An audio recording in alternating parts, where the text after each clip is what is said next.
Hello students, this video is for the remaining question of exercise 1.3। तो हमने 6 question तक discuss कर लिया था लास्ट वीडियो में। अब हम 7th क्वेश्चन को डिस्कस करेंगे। तो जैसा कि हालांकि मैंने हिंट दे दिया था, बट फिर भी मैं दोबारा बता देना चाहता हूँ। 7th क्वेश्चन में हमें गिवन है f(x) इज इक्वल टू, आपको स्क्रीन पर क्वेश्चन दिख रहा होगा, f(x) is equal to 4x + 3 और हमें इसको इन्वर्सिबल शो करना है और फिर से हमें इसकी इन्वर्स भी निकालनी है।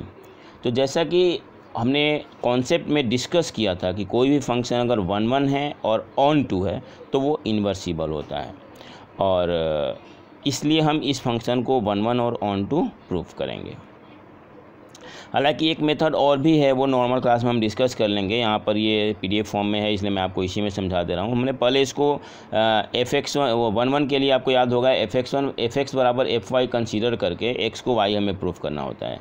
तो अगर f(x) हमारा 4x + 3 है, अगर f(x) हमारा 4x + 3 है तो हम fy लिख सकते हैं 4y + 3x, यानी कि ये देखो आपका यहाँ पर है f(x) is equal to fy, then 4x + 3 is equal to 4y + 3।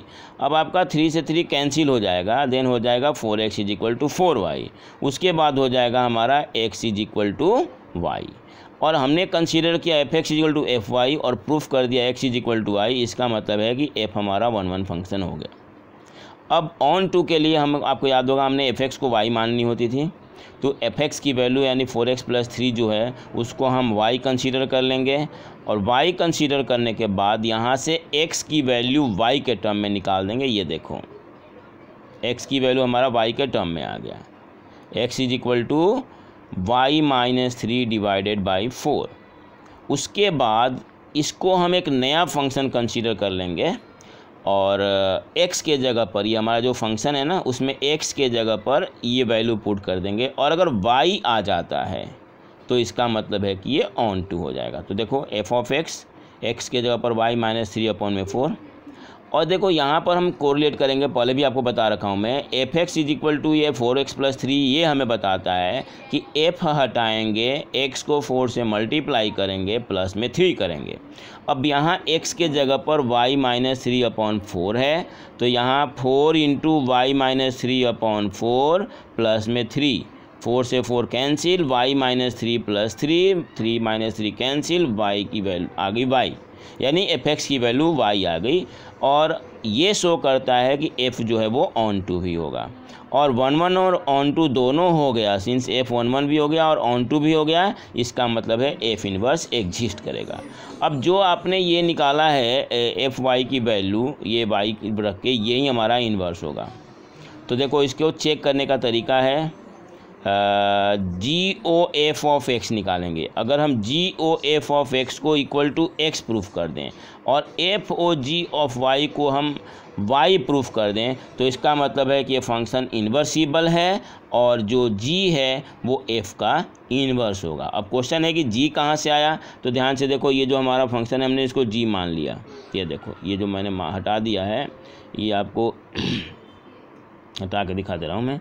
ये हमारा हो गया जो वैल्यू, राइट, दिस वन, ये आ गया g(y), जो हमारे पास f(x) था ना, ये y ये निकाला था ना हमने, x की वैल्यू, इसको हमने gy मान लिया। gy हो गया y - 3/4। फिर GOF(x), याद होगा आपको, o हटाएंगे वहाँ ब्रैकेट लग जाता है, तो GOF(x) हो गया। f(x) की वैल्यू पुट कर दी, जो कि हमारे क्वेश्चन में दे रखा है 4x + 3, वो 4x + 3 पुट कर दिया, g(x) हो गया।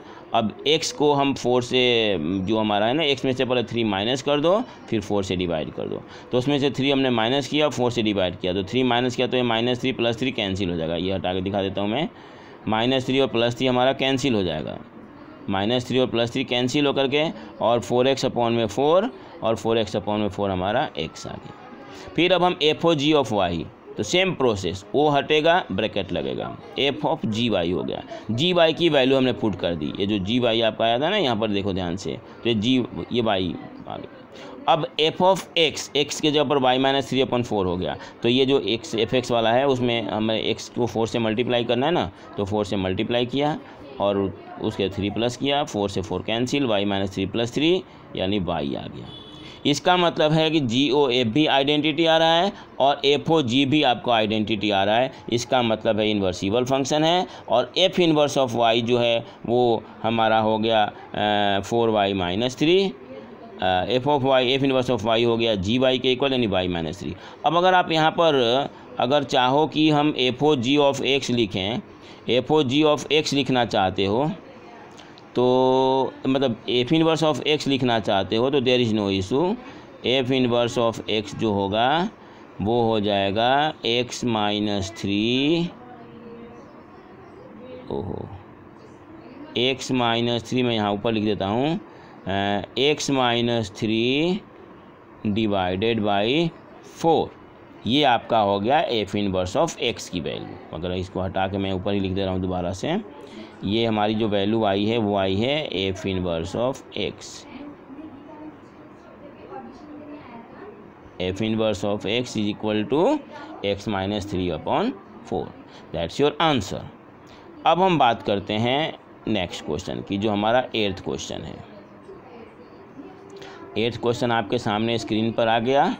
अब 8th क्वेश्चन को हमारे पास fx गिवन है r tends to 4 to infinity, यानी कि r पॉजिटिव है। ये डोमेन हमारा हो गया r पॉजिटिव और जो रेंज आ रहा है 4 से इन्फिनिटी आ रहा है। क्योंकि जो फंक्शन की मिनिमम वैल्यू आएगी यहाँ पर, जैसा अभी बताया था थोड़ी देर पहले कि जो पहला होता है वो डोमेन होता है और जो टेंस टू के बाद वाला हमारा रेंज होता है। अब जो रेंज इसमें आएगा आपको दिख भी रहा होगा कि आप कुछ भी वैल्यू पुट करोगे fx की, तो fx की कुछ भी वैल्यू पुट करोगे आपका जो है x² तो पॉजिटिव हो जाएगा। x² पॉजिटिव होने का मतलब है कि वो 0 से कम हो नहीं सकता है और 0 में 4 आप प्लस करोगे तो आपका मिनिमम वैल्यू 4 होगा। तो वहीं कर रहा है 4 to infinity। और दूसरा जो चीज़ हमारे पास है यहाँ पर वो है F इन्वर्स ऑफ y। हमें शो करना है कि ये इन्वर्सिबल फंक्शन है f और इसकी जो इन्वर्स निकलेगी F इन्वर्स ऑफ y वो रूट के अंदर y+4 निकलेगा। अब आप ध्यान से देखो, हमने फंक्शन को लिख लिया। अब आपको इससे 1 1 प्रूफ कर देना है। जहाँ भी इन्वर्सिबल शो करना है उसके लिए आपको 1 1 एंड ऑन टू तो प्रूफ करना ही पड़ेगा। तो हमने पहले 1 1 प्रूफ करने के लिए fx को fy के इक्वल लिया, fx को fy के इक्वल लिया। ये देखो, और दोनों साइड में वैल्यू आ गई। fx की वैल्यू आ गई x² + 4, fy हो गई y² + 4। 4 से 4 दोनों साइड कैंसिल, 4 से 4 कैंसिल। अब 4 से 4 कैंसिल होने का मतलब है कि हमारे पास x² = y²। फिर स्क्वायरिंग कर देंगे तो x बराबर y हो गया। अब fx को fy प्रूफ करके हमने x को y प्रूफ कर दिया। इसका मतलब हमारा f जो है 1 1 फंक्शन हो गया। अब हम बात करते हैं ऑन टू की, तो fx को y मानोगे जैसा कि हम पिछले क्वेश्चन में कर रहे थे। fx यानी x² + 4 की वैल्यू y हो गया। फिर x² की वैल्यू हम निकालेंगे यहाँ से y - 4 होगा। x की वैल्यू रूट के अंदर y - 4 हो, which is greater than equal to 0, क्योंकि स्क्वायर रूट हम पॉजिटिव ही लेंगे यहाँ पर। अब हमारे जो ये फंक्शन आया इसको हम F इन्वर्स ऑफ y मान लेंगे। पहले दिखा दिया, देखो कि f(x) निकाल रहे हैं, x के जब पर ये वैल्यू रखेगा तो ये y ही आ रहा है। इससे ये शो हो रहा है कि हमारा f जो है वो ऑन टू है। ये ऑन टू निकालने का तरीका होता है, जो आपका x की वैल्यू आ गई ना, फिर f(x) निकालो। अगर f(x) y आ जाता है, क्योंकि हमने fx को y माना था, आपने fx को y माना था ना यहाँ पर, फिर अगर इस जो x की वैल्यू आई इससे हम दोबारा fx निकालेंगे, अगर y आ गया तो इसका मतलब कि ये ऑन टू फंक्शन हो गया।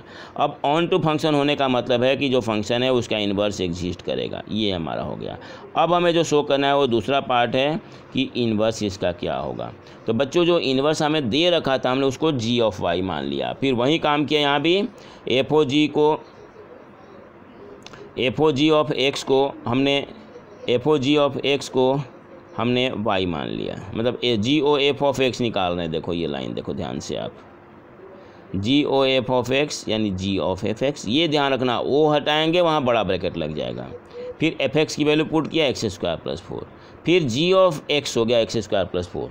अब ये रूट के अंदर इसमें से 4 माइनस कर देंगे तो 4 से 4 कैंसिल हो जाएगा, और 4 से 4 कैंसिल होने के चलते 4 से 4 कैंसिल होगा और x² आएगा और वो रूट से बाहर निकल के x हो जाएगा। ये आ गया x। अब आपके पास दूसरा है FOG ऑफ y। फिर FOG ऑफ y को हमने प्रूफ कर दिया y।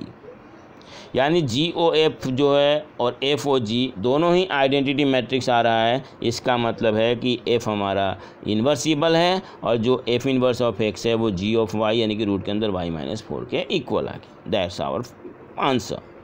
अब हमारा जो नेक्स्ट क्वेश्चन है हम उसके विषय में बात करते हैं, वो हमारा है क्वेश्चन नंबर 9th क्वेश्चन में क्या गिवन है? द 9th क्वेश्चन में आपको F गिवन है R tends to -5 to infinity, यानी इसका डोमेन R है और रेंज है -5 से इन्फिनिटी। अब हम बात करते हैं Fx क्या है, तो 9x² - 6x - 5 हमें शो करना है कि इन्वर्सिबल फंक्शन है और F इन्वर्स ऑफ y जो होगा वो रूट के अंदर y + 6 - 1 और अपॉन में 3। हालांकि ये क्वेश्चन भी एग्जाम्पल में किया हुआ है लेकिन मैं फिर भी आपको बता दे रहा हूँ।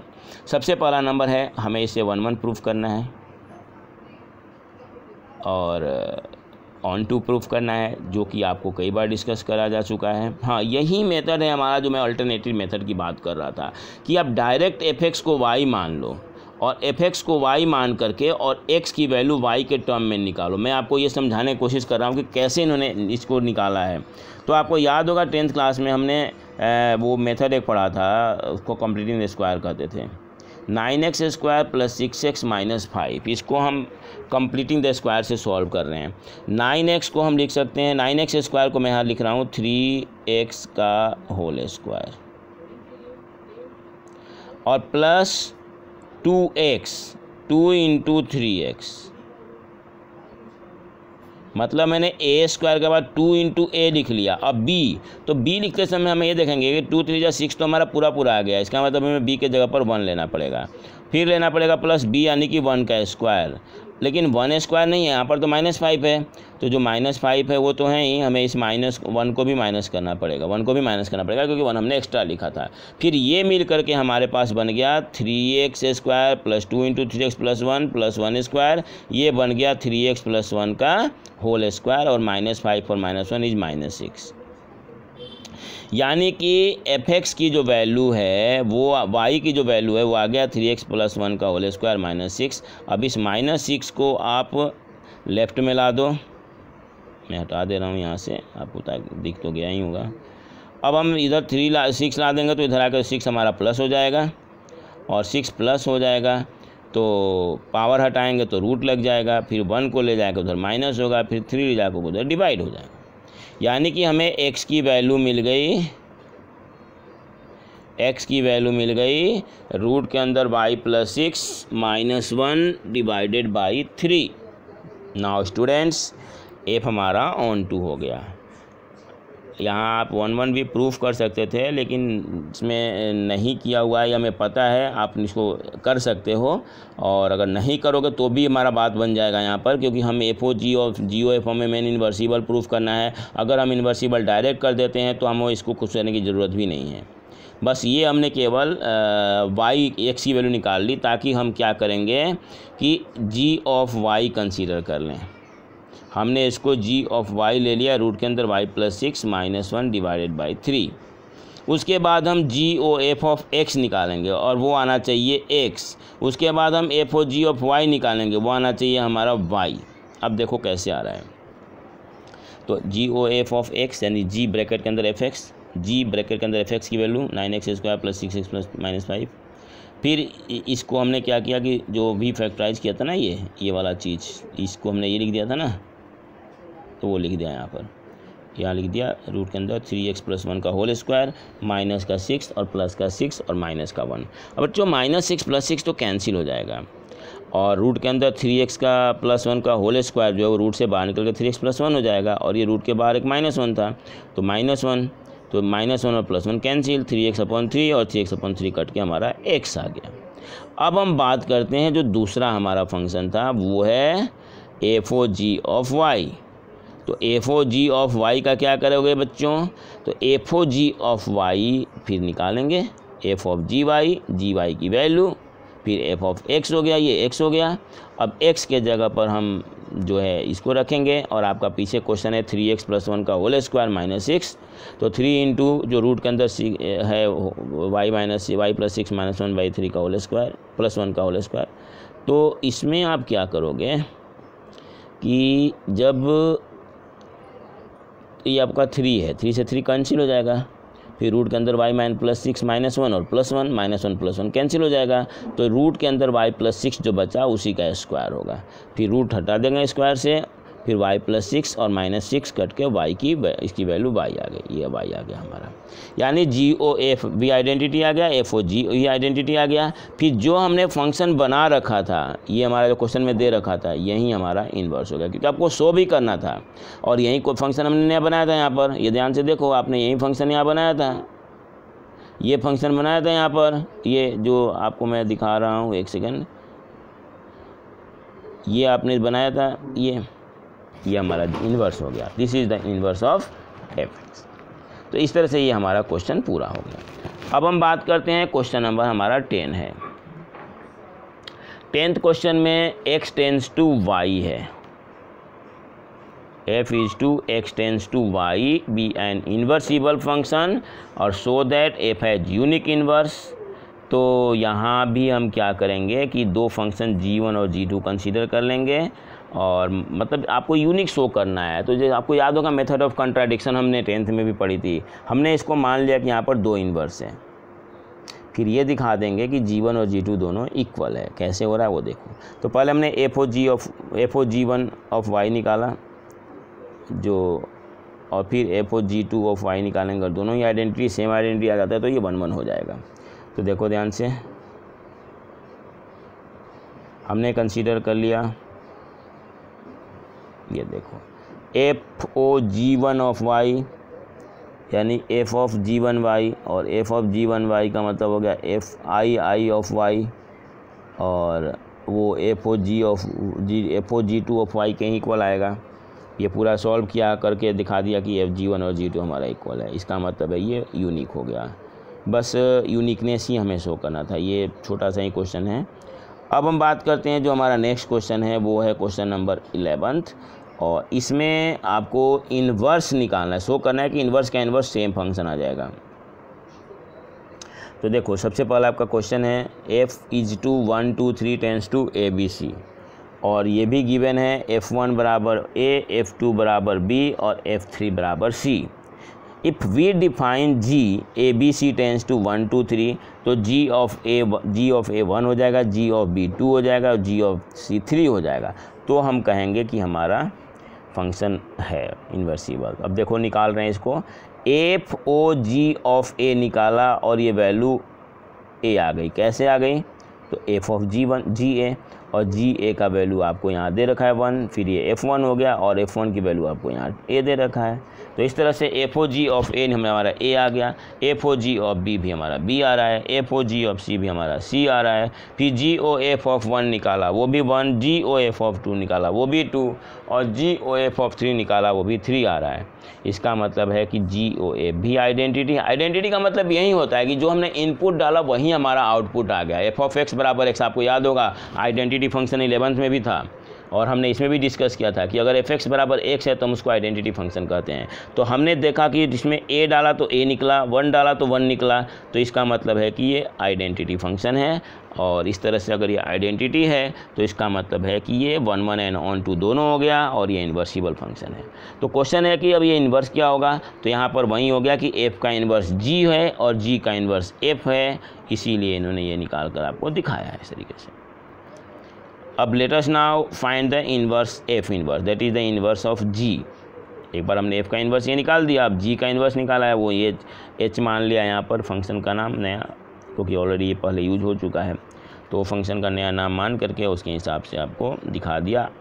कुल मिला के है वही, जो हम इनपुट कर रहे हैं वहीं अगर आपका आउटपुट आ रहा है तो इसका मतलब है कि वो इन्वर्सिबल फंक्शन है। और अगर इन्वर्सिबल हो गया तो इसका मतलब है कि जो इन्वर्स है उसको दोबारा से अब हम इन्वर्स निकाल रहे हैं तो हमारा सेम फंक्शन आ रहा है। 12th क्वेश्चन भी आपका वही है, सेम प्रोसेस, आप इसको पढ़ लेना, खाली थ्योरी लिखा हुआ लिखना है आपको। 13th क्वेश्चन भी आपको बहुत इजी वे में इसमें है, वहीं आपको इसका MCQ का क्वेश्चन है लेकिन आपको सॉल्व किया हुआ है। f(x) बराबर क्या कह रहा है कि क्यूब रूट के अंदर 3 में से अंदर वाले के क्यूब को माइनस कर दो।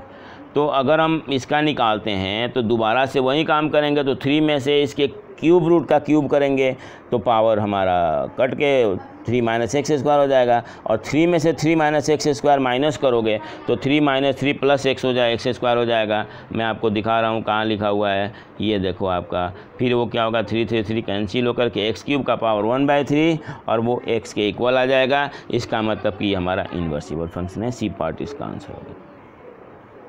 अब अगर हम बात करते हैं, जो हमारा नेक्स्ट क्वेश्चन है वो है 14। तो 14th भी हमारा वही MCQ का क्वेश्चन है। यहाँ आपको fx को y मान करके और g ऑफ y की वैल्यू निकाल देनी है। बहुत ही सिंपल है, देख लो। fx को ने y माना, यानी कि 4x/3x+4 को यहाँ y कंसीडर किया, और y कंसीडर करने के बाद हमने इसको सॉल्व किया, फिर x की वैल्यू y के टर्म में निकाल दी। इसका मतलब है ये डिफाइंड है 4/3 को छोड़ करके, और वो आपको क्वेश्चन में दे रखा है कि r-4/3 है। तो इस तरह से फंक्शन हमारा डिफाइन हो गया। फिर ये हमारा g इन्वर्स आ जाएगा, इन्वर्स आ गया, तो इस तरह से हमने इसको शो कर दिया। तो बच्चों ये आपका एक्सरसाइज और क्या आपका ये चैप्टर भी कंप्लीट हो गया। अब जो जैसा कि मैंने आपको पिछले क्लास में बताया था कि इन्वर्सिबल फंक्शन, ये बाइनरी ऑपरेशन आपके सिलेबस में नहीं है, और मैं आपको यही बताया था कि अगर वीडियो देखने वाले बच्चे बाहर के हैं तो उनके लिए अगर बाइनरी है उनके, तो मैं उनके लिए बाइनरी ऑपरेशन बना दूंगा वीडियोस का, आप मेरे से पूछ सकते हो। और बस इस चैप्टर के लिए एक वीडियो मेरा रह गया, वो मिसलेनियस के कुछ क्वेश्चन है बाइनरी वाले को छोड़ करके। और जैसा कि मेरे स्टूडेंट्स की तरफ से डिमांड आ रहा था कि हम 6 चैप्टर शुरू करें, तो हम कल या परसों से, मतलब मोस्ट प्रोबेबली 99% हम कल से ही 30th ऑफ जून से या 2nd ऑफ जुलाई से 6 चैप्टर शुरू कर लेंगे, जिसकी वो आपका यूट्यूब लाइव पे ऑनलाइन क्लासेज भी होगी और फिर रिकॉर्डेड वीडियो भी होगा, और दोनों आपको मिल जाएगा, जिससे कि आपको समझने में काफ़ी आसानी रहेगी। Okay, thank you. और मैं एक बार और फिर कहूँगा कि अगर अभी तक आपने वीडियो केवल देखा है और अपने इस चैनल को सब्सक्राइब नहीं किया है, तो उसको दोबारा से सब्सक्राइब कर लो, क्योंकि अब मैं डायरेक्ट यूट्यूब में डालकर छोड़ देता हूं, और अगर आप सब्सक्राइब करोगे तभी आपके पास इन्फॉर्मेशन पहुंचेगी। तो लाइक भी करो अगर आपको अच्छा लग रहा है तो, और अगर आपको इसमें कुछ कमी लग रही है तो आप उसे कमेंट के तहत भेज सकते हो, ताकि मैं उसमें दुरुस्त करूं, क्योंकि हर वीडियो को मैं बेहतर बनाने की कोशिश करता हूं, और ये आप लोगों के कमेंट से ही मुझे पता चलता है कि इसमें ये त्रुटि है, इसको ऐसे दूर किया जा सकता है, क्योंकि बच्चे ही बताते हैं कि सर इसको ऐसे दूर किया जा सकता है। तो मैं एक्सपेक्ट करूँगा कि अगर आपके सामने साथ भी आपके पास भी कोई नया इनोवेशन है, नया तरीका है, जो अगर मैं इसमें इस्तेमाल करूँ तो बेहतर वीडियो हो सकता है, तो आप ज़रूर शेयर करना। मैं आपके जो है विचारों को ज़रूर ध्यान से दूंगा। और जैसा कि मैंने आपको बताया था कि मेरा नंबर है, मैं आपको अपना नंबर लिख के बता रहा हूँ, और नंबर लिख के बता रहा हूँ, जिससे कि आपको अगर कुछ डाउट है, कुछ पूछना है, तो आप मुझसे पूछ सकते हो। जिसके पास नंबर नहीं है और जिसके पास है उसके पास तो है ही, तो मैं अपना नंबर यहाँ लिख रहा हूँ। जिसको अगर चाहिए होगा वो इस पे मेरे को सेट आउट पूछ सकता है। मेरा नंबर है 92782755 है, ये 58 और 35।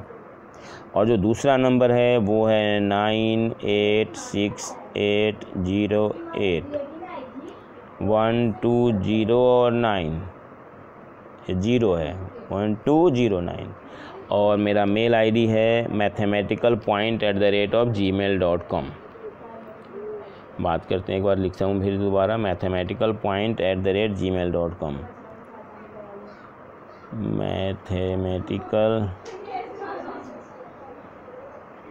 मैथमेटिकल पॉइंट बिना गैप का है @gmail.com। तो आप मेरे से डाउट मेल करके भी पूछ सकते हैं, जहाँ से जैसे आपको कन्वीनियंट हो। तो मैं इस वीडियो को क्लोज कर रहा हूँ, और फिर से कहूँगा अगर आपने सब्सक्राइब नहीं किया तो सब्सक्राइब कर लो। और लेट्स होप कि मैं आपको आजकल में जो रिमेनिंग मिसलेनियस चैप्टर है उसके भी क्वेश्चन भेज दूँगा, और उसके बाद आपके पास रिजर्व रहेगा, जब आपको कन्वीनियंट हो आप इसको सॉल्व करना। और उसके बाद हम चैप्टर 6 को शुरू करेंगे और चैप्टर 6 को फिनिश करेंगे। Okay, thank you for watching.